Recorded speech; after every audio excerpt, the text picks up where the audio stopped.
And that card is like a $15,000 card in PSA 10 in the best condition, and I've been playing with it.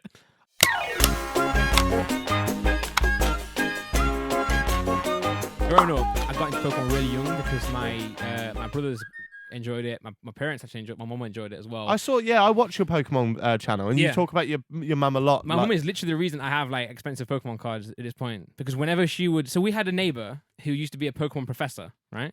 Not a real one, right? Okay. Professor Oak, live next door. My uncle. So he used to run like a Pokemon club, and he was affiliated with Pokemon as like a Pokemon professor, which means he can run the official leagues. You can go there, you can play, you can have like sanctioned events. Right. So he used to run it at a Pokemon club he used to go to in like a village hall, and we were neighbors. So he would get all the first boxes, from the suppliers, originally. So my mum used to buy loads. We just used to go across to Russell's house, that's his name, and just get some Pokemon booster boxes and just open loads. And my mum was so particular with the way we had to hold the cards, sleeve the cards, and then put them in the binder, which is literally now the main reason they're worth anything is because of the condition. Like I get so many messages like, "Oh, do you want to buy my Charizard?" and it's just beat up. I'm like, you have to understand that these are nostalgic.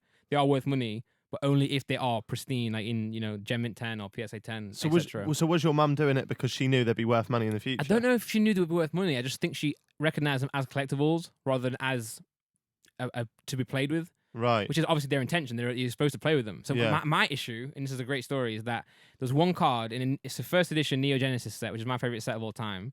And in this set, there was a Typhlosion card, which I loved. And I was like, Mum, I want to play with this card. She's like, you can't. You have to leave it in the binder. And I was like, it's perfect in my deck, Mum. It's like, it's a fire deck. I need this card. She was like, right, the only way you can take it out is if you take a piece of paper, write Typhlosion, and put that in the binder. And whenever you're done playing, you put it back in. So if I'm playing with that, take it out, use it in the deck in the tournament. When I'm not, it goes back into the folder. In my binder now, like you go to that page and it's still there. I've still got like the little Typhlosion written there. And that card is like a $15,000 card in PSA 10 in the best condition, and I've been playing with it. Oh, so is it not PSA 10 now? I've got it at PSA right now. Right. I'm waiting for them to grade it. I think it's going to be like an 8 or a 9. What's the most expensive card you own? I was thinking about this on the way here because I knew you were going to ask. Yeah. But I don't know, because the way I collect is once I've got a card, I don't really look at the value anymore.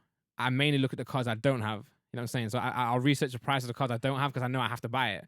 Whereas when I've got it, I just don't care anymore because I'm not going to sell it. So I was going to say, do you have a rough idea of what your collection's worth? I wish I could talk about it. I bought a big collection recently, but I can't talk about it right now. Well, how come you can't talk about it?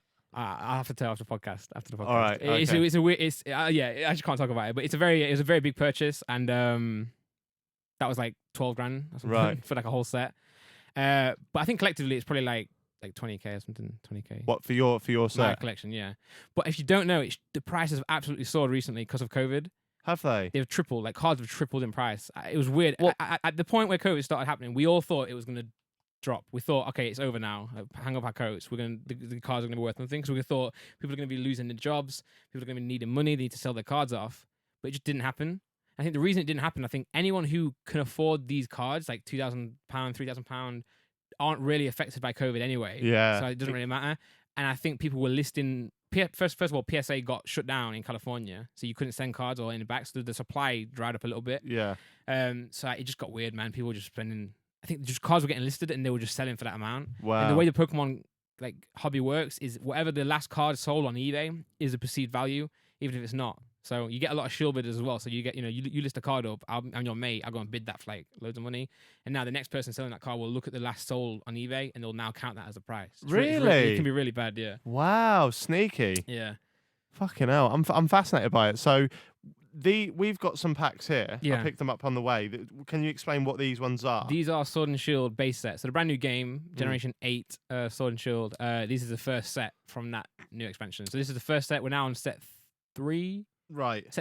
Set 3 is about to come out in August. And does that, when you say set, does that mean there'll be new Pokemon you can get or different artwork? Yeah, for sure. Each set will be a completely different Pokemon. Can you still get some of the classics in these? Yeah. Oh, what? So I could get Pikachu in this? Yeah. Wow. I'm excited I'm not sure now. Pikachu is pretty much in every set at this point. Right. Sneaky little Pikachu. and are the cards always based off of the latest game?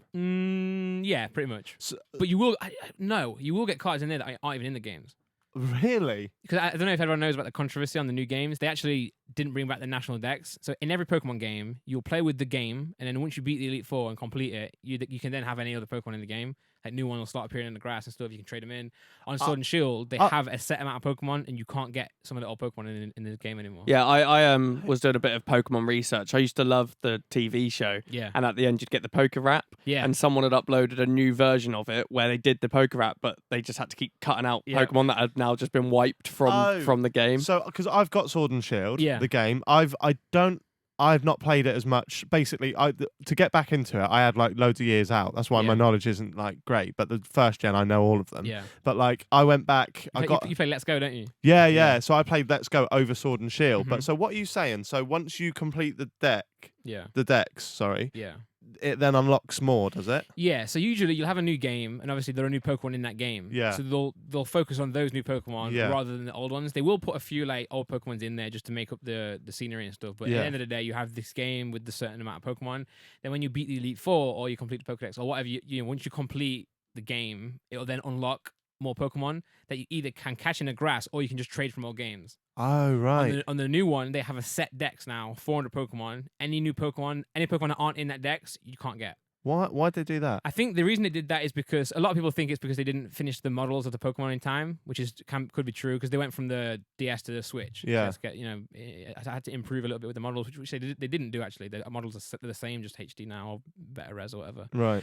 But I think it's getting ridiculous how many Pokemon there are now. There's like 900 Pokemon. Is there? So to have a game that have 900 Pokemon there and then, it can be a bit much. Will that not be a pack? Like, will they not like a downloadable thing? They put an expansion pack out. Yeah. Which was called the Isle of Armor, which brought a lot of new Pokemon in, 200 more, and then they're dropping the Crown Tundra at the end of this year. They're also going to drop 200 more Pokemon in. Right, and so then a lot of people think it's because they're trying to market and make more money, which probably could be true. Yeah, but you never know. Would you then go back and play the game and get the new ones when they're on? Yeah, I go when the new one comes out. I go hard. I think I did like 12-hour streams back to back when it came out. What, the pack? Yeah, completed like the Pokedex in like a day. Fucking hell! So if you've completed the Pokedex and you've completed the game, when you run about on the game now, what's your aim? Well, I play like competitive Pokemon. So I'll try and breed Pokemon competitively, like with the IVs and the EVs and stats and that. This fascinates me. Yeah. Like, do you know much about this? No. So Randolph actually enters tournaments. I saw a video on your channel. Did you go to Sweden? Yeah, I was fuming, man, because I went to a tournament in I can't remember the place now. They're going to be mad at me. 3 hours away, some random town in UK to play like a little small tournament, official one but small. And then I flew to Malmo in Sweden to play in like a regional. It's called. It's like a really big tournament. You can get points that then will allow you to go to the World Championship and compete in the World Finals. Where's that? That's in London. Wow. So this year it was in London, but it got cancelled because of COVID. But it's still going to be in London next year. Are these battling tournaments? Yeah, so you battle on trading card as well. So the tournaments will be VGC, which is video game championships, TCG, which is trading card game. They also have Pokemon Go now. There's actually an official like league of Pokemon Go you can battle in, and they also play I think it's Pokken. It's like it's like a Street Fighter type game where you play with Pokemon. So did you go for both? I went for the video game. Video game. Yeah. Is it, how do they rank that? Is it like you're only allowed certain levels? Like you can get the tournaments within the game, can't you? Yeah, you can't use legendary Pokemon unless they allow you to. But in this restriction, you can't use legendaries. You can't use more than one item. It's certain things that doesn't really matter unless you play it. I used to always think that the battling was very basic, so it's like so it's like water beats fire, like all of this kind of stuff, and it was almost. I was trying to work out how the game determines it, like if you look at the data, and I used to always think it was like a rock paper scissors format. So it's like, okay, well this time the move missed, or this time it was super effective, and I used to think it was almost random. Right. When you build a team, what are you looking for to make sure your team beats Stevie's team? So a lot of teams will be themed as well. So sometimes you'll have like a rain team where you'll have one Pokemon with the ability Rain Dance or something like that, where when you put that Pokemon onto the battlefield, it'll start raining. Yeah. And then you'll have another Pokemon with an ability called Swift Swim. Like in the rain, it doubles its speed. So you'll have teams that are themed around that. You have like sun teams. So like and obviously if you're in the rain, water attacks do more damage.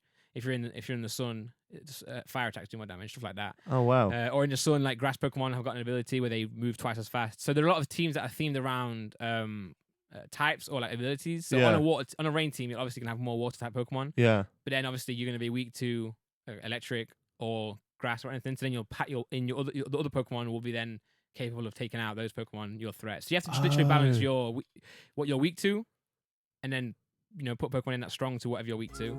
Fucking hell.